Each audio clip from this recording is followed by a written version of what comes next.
ګل مې کا ګلاب مې کا غانټول مې کا پاڼې پاڼې خورشم راټول مې کا ګل مې کا ګلاب مې کا غانټول مې کا پاڼې پاڼې خورشم راټول مې کا.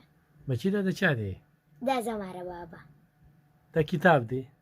او جی. تا ته د خپل بابا څه شعرونه یاد دي؟ او جی. وایه راته که نه لږه.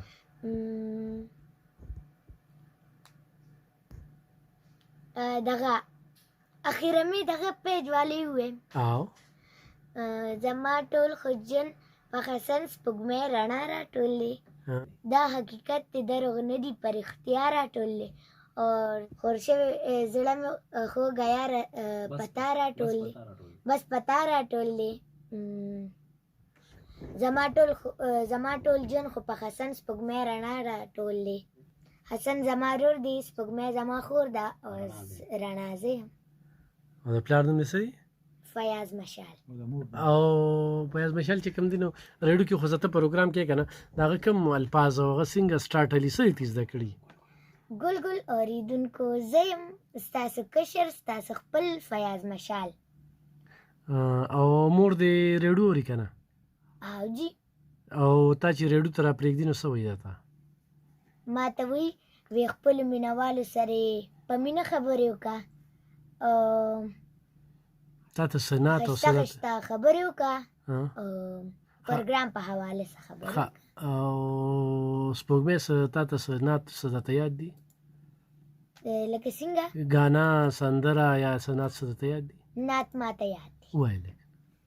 صلی الله علیه وسلم صلی الله علیه وسلم آگو کا تارا نام محمد دل کا اجالا نام محمد صلی اللہ علیہ وسلم صلی اللہ علیہ وسلم.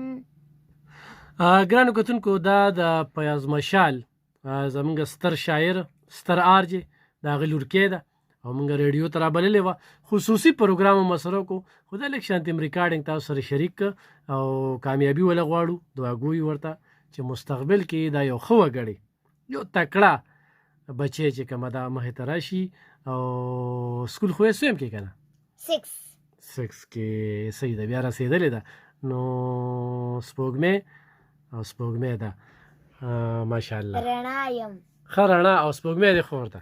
او جی. ښه دا رڼا نوم تاسې پلار ته ایښودلی چې رڼا نوم یې ته ولې ایښودو؟